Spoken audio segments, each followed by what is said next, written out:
Hello students, myself Ritika and I welcome to an E-Academy Education app.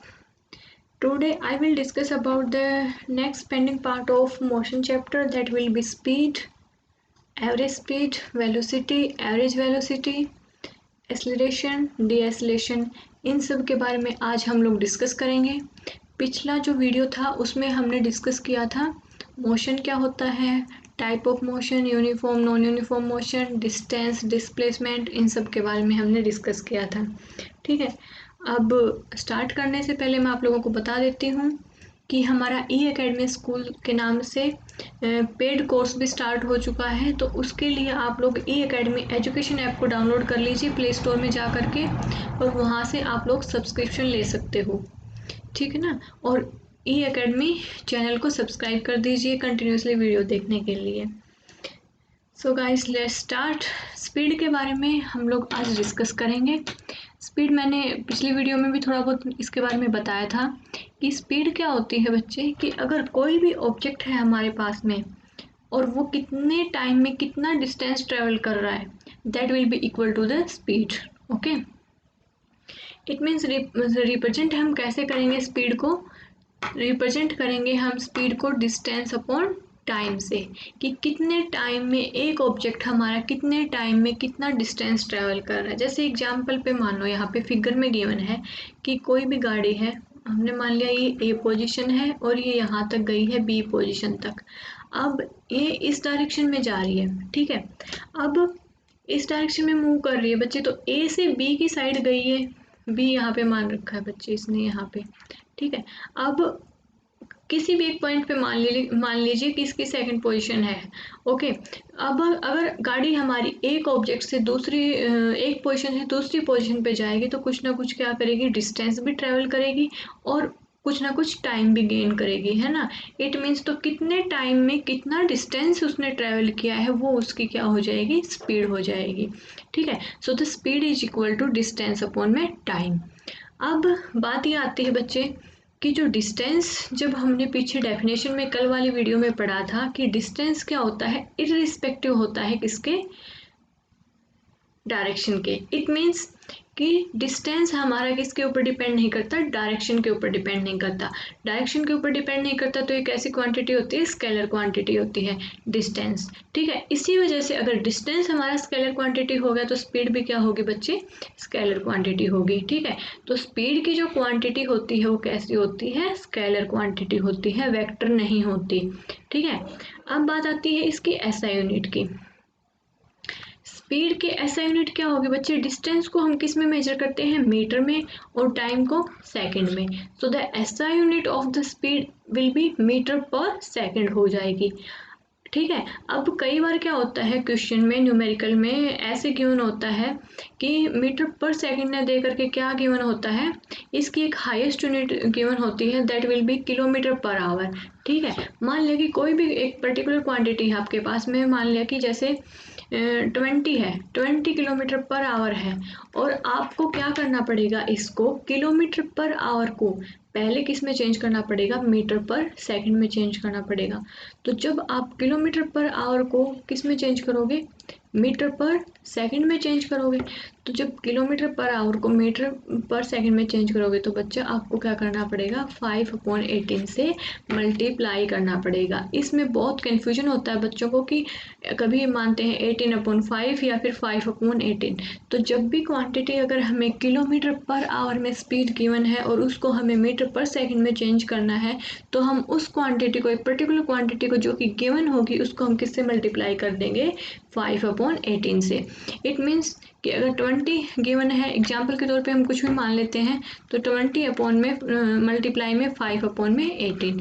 इसको solve करने के बाद जो भी हमारे पास वैल्यू आएगी वो किस में होगी, मीटर पर सेकंड में होगी, ठीक है। ये जब हम न्यूमेरिकल सोल्व करेंगे तो वहाँ पे अच्छे से अप्लाई करेंगे इसको कि कैसे किलोमीटर पर आवर को हम चेंज करेंगे मीटर पर सेकंड में, उसके बाद हम फाइंड करेंगे स्पीड, ठीक है बच्चे।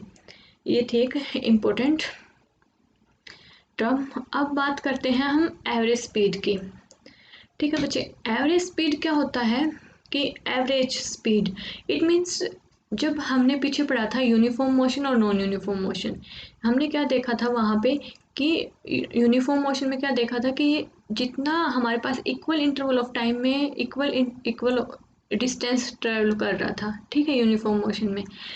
इट मीन्स कि जब हम एवरेज स्पीड फाइंड आउट करेंगे तो क्या करेंगे बच्चे कि जो टोटल डिस्टेंस, कोई भी ऑब्जेक्ट हमारा टोटल डिस्टेंस ट्रेवल करेगा उसको हम डिवाइड कर देंगे टोटल टाइम से, ठीक है। इट मीन्स जो एवरेज स्पीड होगी हमारी, एवरेज स्पीड वो किसके इक्वल होगी, टोटल डिस्टेंस अपॉन में टोटल टाइम के इक्वल होगी, ठीक है बच्चे। अब टोटल है ये, total distance upon total time. अब बच्चे हमें ये देखनी है कि इसकी एसआई यूनिट क्या होगी। देखो टोटल डिस्टेंस है ना, डिस्टेंस को हम किस में मेजर करते हैं, मीटर में, और टाइम को सेकंड में। सो जो एवरेज स्पीड की जो एसआई यूनिट होगी वो भी क्या होगी, मीटर पर सेकंड होगी। और यहाँ पे डिस्टेंस आ गया तो बच्चे वेक्टर क्वांटिटी का तो सवाल ही पैदा नहीं होता, तो ये क्या हो जाएगी यहाँ पे स्केलर क्वांटिटी। तो एवरेज वेलोसिटी भी हमारा सॉरी एवरेज स्पीड भी हमारी क्या होगी, स्केलर क्वांटिटी होगी। और देखो जो मेन फॉर्मूला है हमारा वो क्या है बच्चे, कि जो एवरेज स्पीड है हमारी वो किसके इक्वल है, टोटल डिस्टेंस अपॉन में टोटल टाइम टेकन के इक्वल है, ठीक है। अब बात आती है बच्चे इसके एक डायमेंशन फॉर्मूला की, ठीक है ना। डायमेंशन फॉर्मूला, डायमेंशन फॉर्मूला हम कैसे निकालते हैं, देखो हमारे पास होती है तीन टर्म, ठीक है, एम एल टी। एम क्या है यहाँ पे मास, एल क्या है लेंथ, और टी क्या है टाइम। इट मीन्स हमारे पास तीन क्वांटिटी होती हैं। अगर हम किसी भी क्वांटिटी का अगर हम डायमेंशन फॉर्मूला फाइंड आउट करते हैं तो हमारे पास तीन ही क्वांटिटी होती हैं, that will B mass, length and time. इनको देखते हुए हमें डायमेंशन फॉर्मूला फाइंड आउट करना होता है। अब हम यहाँ पे फाइंड आउट करेंगे एवरेज स्पीड का। तो देखो बच्चे हमें पता है कि जो एवरेज स्पीड है हमारी वो किसके इक्वल है, metre per second. Metre means यहाँ पे कुछ ना कुछ क्या है, लेंथ है, सेकंड क्या है, टाइम है। तो यहाँ पे लेंथ और टाइम का तो जिक्र हुआ है लेकिन मास का तो जिक्र नहीं हुआ, तो मास तो यहाँ पे क्या हो जाएगा, 0 हो जाएगा, लेंथ 1 हो जाएगी, टाइम क्योंकि लेंथ यहाँ पे मेंशन है ना बच्चे। अब टाइम क्या है, इसके इनवर्स में है, इसके अपॉन में है, इनवर्स में है तो हम इसको क्या करेंगे, टी को क्या कर देंगे यहाँ पे -1। So the dimension formula of the average speed will B m0l1 t-1, ठीक है। ये क्या होगा, इसका डायमेंशन फॉर्मूला होगा। m क्या है यहाँ पे मास है, l क्या है लेंथ है, t हम टाइम लेते हैं, ठीक है। तो मास का तो जिक्र कहीं पे हुआ ही नहीं एवरेज स्पीड में, ठीक है। तो मास यहाँ पे 0 हो जाएगा, लेंथ को हमने 1 ले लिया है, टाइम इसके इनवर्सली प्रोपोर्शनल है तो क्या हो जाएगा, -1 हो जाएगा, ठीक है। सो अब मैं एक बार फिर से आप लोगों के साथ डिस्कस कर रही हूँ, पूरा बता रही हूँ कि एवरेज स्पीड क्या होता है बच्चे, कि अगर हमें किसी भी ऑब्जेक्ट की एवरेज स्पीड फाइंड आउट करनी है तो हम क्या करेंगे कि उसने कितना टोटल डिस्टेंस कितना ट्रेवल किया है वो, अपॉन में टोटल टाइम कितना लिया है वो, और किसके इक्वल हो जाएगा, वो एवरेज स्पीड के इक्वल हो जाएगा। So the average speed is equal to total distance travel upon में total time taken. That will be the SI unit of the average speed will be meter per second and the dimension formula will be m0l1 t-1। Okay, I hope कि आपको समझ में आया होगा कि average speed क्या होती है। अब बात आती है बच्चे वेलोसिटी की। वेलोसिटी क्या होता है बच्चे, कि देखो एक मान लिया कि कोई भी ऑब्जेक्ट है हमारे पास में, अगर वो पर्टिकुलर डायरेक्शन में किसी स्पीड के साथ मूव कर रहा है तो उसको हम क्या बोलेंगे, वेलोसिटी बोलेंगे उसकी, ठीक है। लेकिन यहाँ पे बस थोड़ा सा डिफरेंस है स्पीड और वेलोसिटी में, ठीक है ना। क्योंकि देखो स्पीड में हम क्या ले रहे थे, distance upon time. Speed is equal to बच्चे डिस्टेंस अपॉन टाइम, मतलब कि आपको कन्फ्यूजन नहीं होना है, क्योंकि स्पीड क्या थी कि कितने टाइम में कितना डिस्टेंस ट्रेवल किया ऑब्जेक्ट ने, that will be equal to the speed of that object. Okay, now I will discuss about the velocity. So the velocity की जो प्रॉपर डेफिनेशन होगी वो क्या होगी हमारे पास, speed of an object in a particular direction is name as the velocity, ठीक है ना। कि एक किसी भी ऑब्जेक्ट की एक पर्टिकुलर डायरेक्शन में अगर स्पीड, डायरेक्शन की बात हो रही है बच्चे, यहाँ पे स्पीड में कोई डायरेक्शन की बात नहीं हो रही थी। इट मीन्स स्पीड क्या थी, एक स्केलर क्वांटिटी थी, लेकिन वेलोसिटी में क्या हो रही है, डायरेक्शन की बात हो रही है कि अगर ऑब्जेक्ट हमारा किसी पर्टिकुलर डायरेक्शन में मूव करेगा that will be equal to the velocity of that object. Okay, अब हम स्पीड को ले रहे थे डिस्टेंस अपॉन टाइम के इक्वल, लेकिन जो वेलोसिटी होगी हमारी उसको लेंगे हम डिस्प्लेसमेंट अपॉन टाइम। ठीक है बच्चे, आप लोगों को डिफरेंस समझ में आ रहा होगा ना स्पीड और वेलोसिटी के बीच में, कि स्पीड को हम क्या ले रहे थे, डिस्टेंस अपॉन टाइम ले रहे थे, और डिस्टेंस क्या था हमारा, स्केलर क्वांटिटी थी, कोई हमें डायरेक्शन का वहाँ पे जिक्र ही नहीं किया था। लेकिन वेलोसिटी क्या है, एक पर्टिकुलर डायरेक्शन के ऊपर डिपेंड कर रही है। इट मीन्स जो वेलोसिटी होगी हमारी वो क्या होगी, it is the displacement of the body in the unit time, कि एक पर्टिकुलर टाइम में कितना डिस्टेंस कोई बॉडी ट्रेवल कर रही है, वो क्या होगी, उसकी वेलोसिटी होगी। ठीक है, डिस्टेंस को हम किस में मेजर, किस डिस्टेंस को भी हम किस में मेजर करते हैं बच्चे, मीटर में मेजर करते हैं, और टाइम को सेकंड में। सो जो SI यूनिट होगी इसकी वो क्या रहेगी, स्पीड की, वेलोसिटी की, एवरेज वेलोसिटी की, सॉरी एवरेज स्पीड की, वो क्या रहेगी, सेम रहेगी, क्या रहेगी, मीटर पर सेकंड। ठीक है, क्योंकि डिस्प्लेसमेंट को भी हम किस में मेजर करते हैं, मीटर में मेजर करते हैं। अब बात आती है बच्चे वेलोसिटी के क्वांटिटी की, कि क्योंकि हमने बताया कि वेलोसिटी हमारी एक पर्टिकुलर डायरेक्शन के ऊपर डिपेंड होती है। डायरेक्शन के ऊपर जब भी बात आती है तो बच्चे वो कैसी क्वांटिटी होती है, हमारे पास वेक्टर क्वांटिटी होती है। So the velocity will be vector quantity. और ये जो इक्वेशन यहाँ पे गिवन है बच्चे, ये मोशन की जो 3 इक्वेशन है उन्हीं वो ही गिवन है, जो कि आगे हम लोग डिस्कस करेंगे अच्छे से ग्राफ के साथ में। सो यहाँ पे कन्फ्यूजन होने की ज़रूरत नहीं है कि इतनी लंबी इक्वेशन ये कहाँ से आ गई। ठीक है, अब बात देखो, ये फिगर में देखो जहाँ पे वेलोसिटी दिखा रखी है अच्छे से, जो फर्स्ट केस ले रखा है बच्चे, इसमें क्या ले रखा है कि जो कार है वो हमारी स्लोली मूव कर रही है, स्लोली डाउन है, मतलब कि धीरे से मूव कर रही है। तो यहाँ पे जो वेलोसिटी है वो इस डायरेक्शन में है, लेकिन एक्सीलरेशन क्या है, इसके ऑपोजिट डायरेक्शन में है। ठीक है, वो किसके ऊपर डिपेंड हुआ, स्पीड के ऊपर डिपेंड हुआ, क्योंकि यहाँ पे स्पीड क्या है बच्चे, कम है गाड़ी की। लेकिन दूसरे केस में क्या है, स्पीड है वो अप है, तो यहाँ पे जो एक्सीलरेशन होगा वो भी उसी डायरेक्शन में लगेगा जिस डायरेक्शन में क्या होगी, वेलोसिटी होगी ऑब्जेक्ट की। ठीक है, अब आई होप कि वेलोसिटी भी आप लोगों को समझ में आ गई होगी। तो जो प्रॉपर डेफिनेशन है वेलोसिटी की वो क्या है, speed of an object in a particular direction is name as velocity, that is it is the displacement of the body in unit time.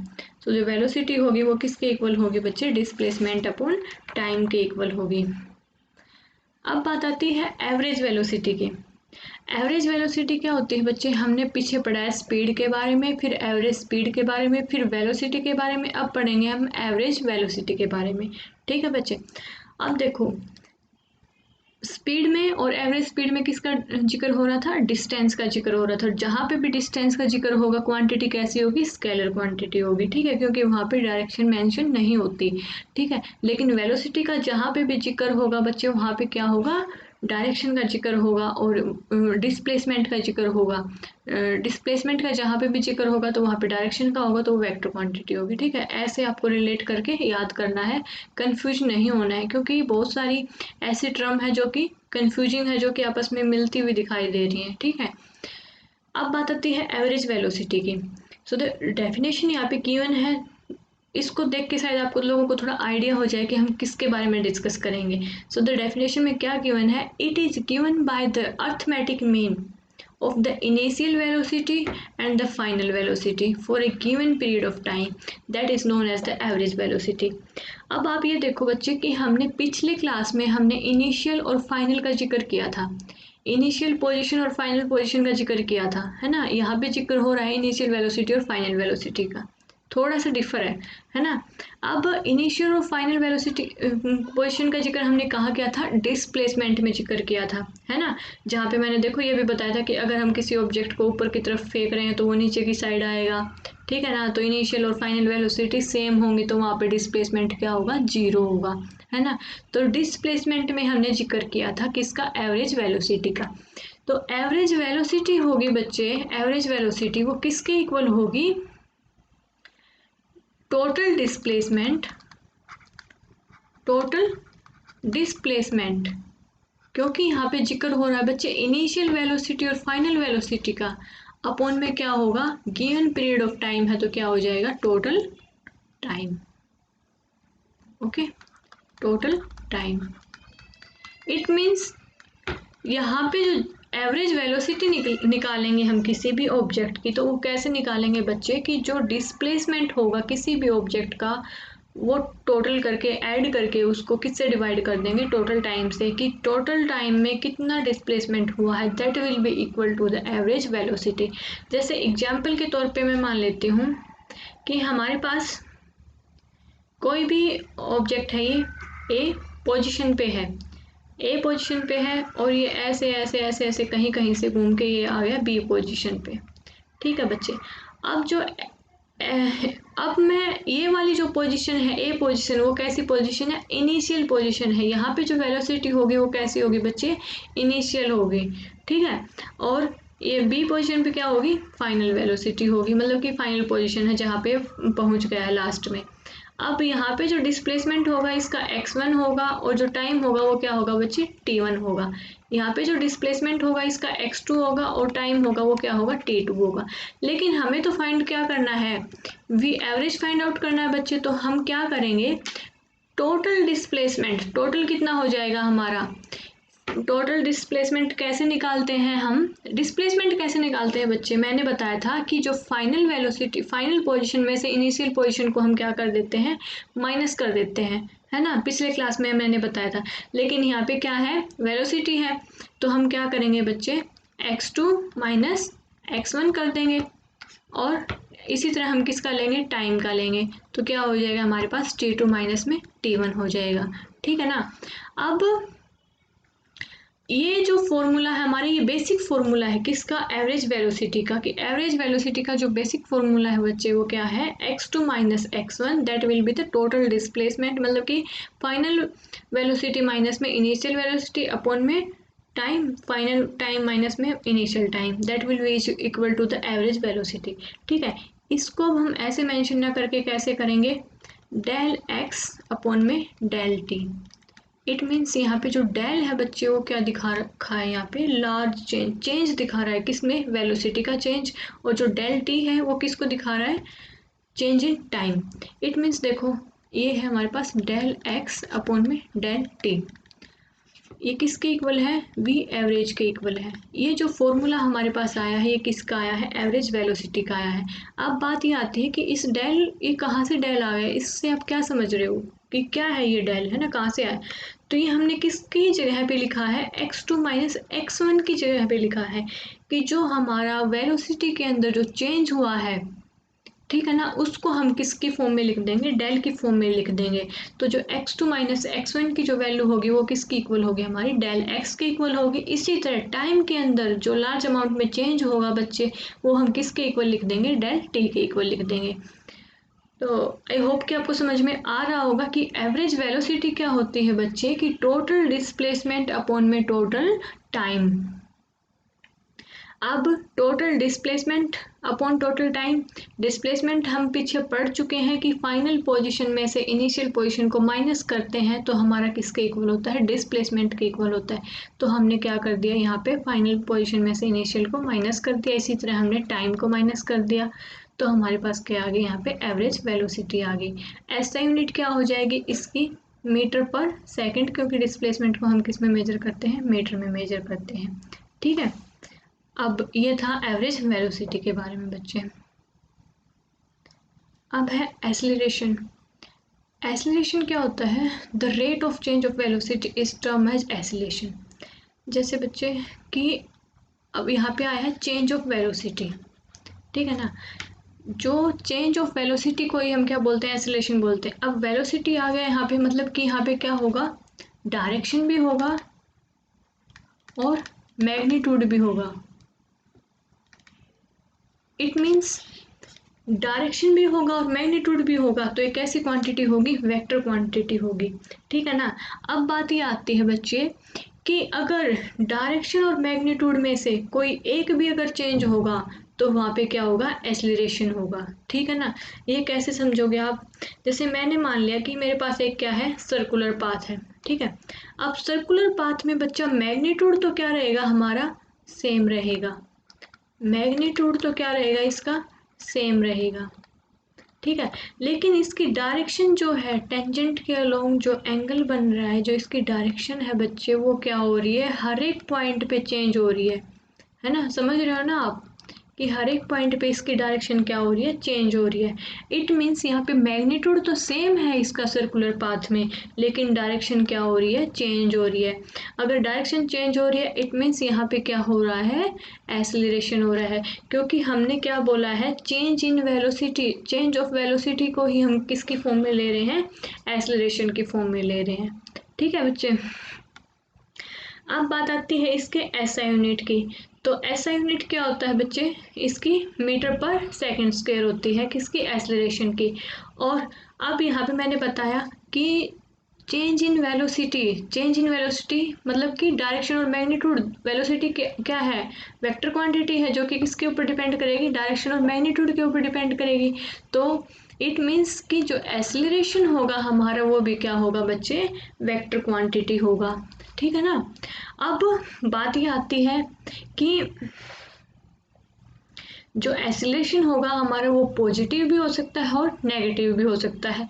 वो कैसे, अगर एक्सेलरेशन हमारा पॉजिटिव कब होगा, अगर वेलोसिटी मूव कर रही है हमारी किसकी डायरेक्शन में, एक्सीलरेशन की डायरेक्शन में ही, तो वहाँ पे जो एक्सीलरेशन होगा हमारा वो कैसा होगा, पॉजिटिव होगा।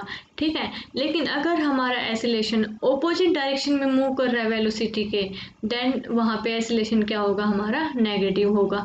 और नेगेटिव एक्सीलरेशन को ही हम क्या बोलते हैं, डी एक्सीलरेशन बोलते हैं बच्चे। ठीक है।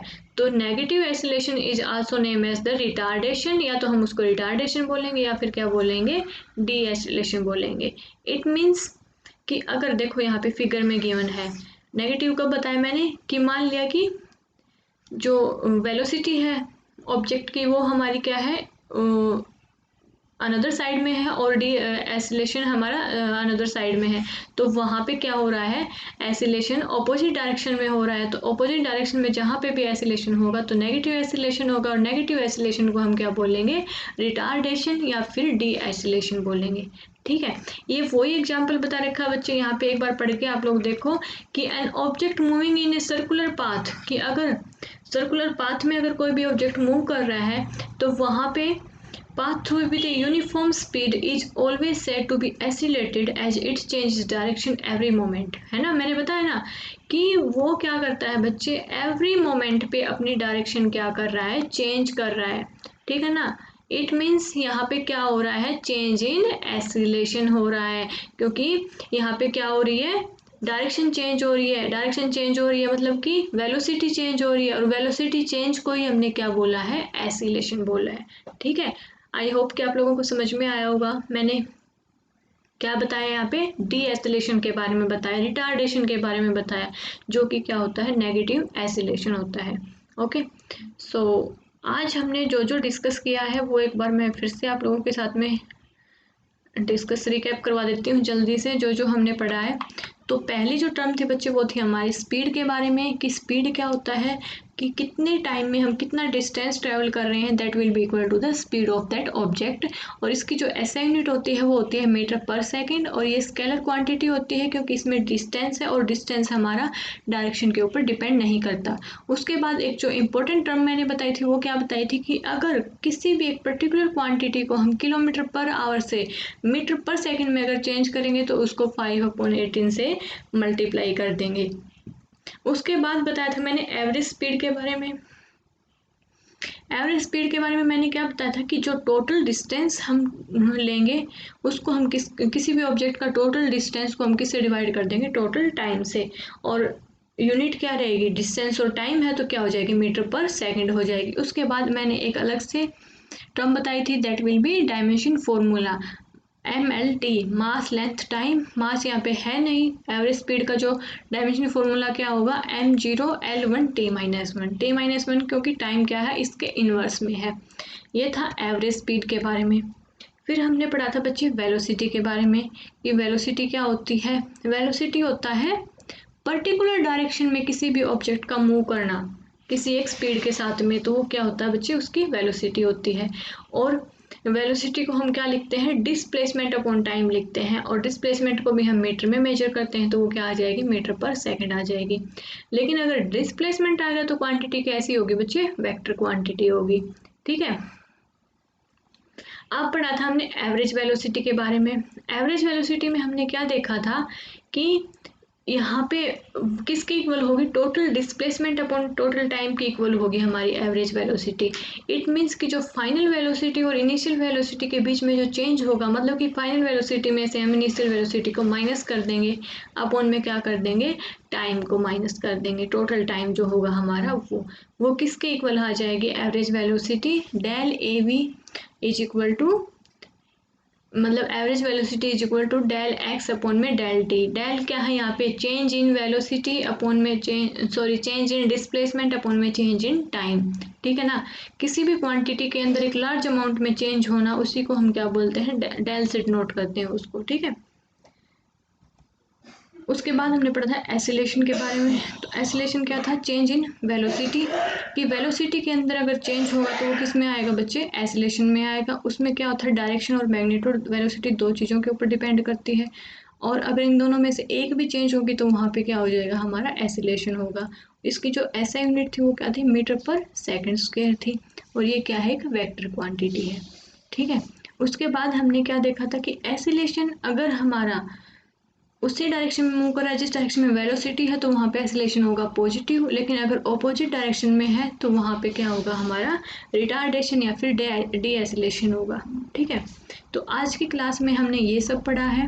आई होप कि आप लोगों को समझ में आया होगा, और नेक्स्ट में हम आगे डिस्कस करेंगे इक्वेशन ऑफ मोशन और इन सब के बारे में। सो गाइस, हमारे साथ बने रहिए नेक्स्ट वीडियो के लिए। इस वीडियो को लाइक कर दीजिए, शेयर कर दीजिए, चैनल को सब्सक्राइब कर दीजिए। Thank you.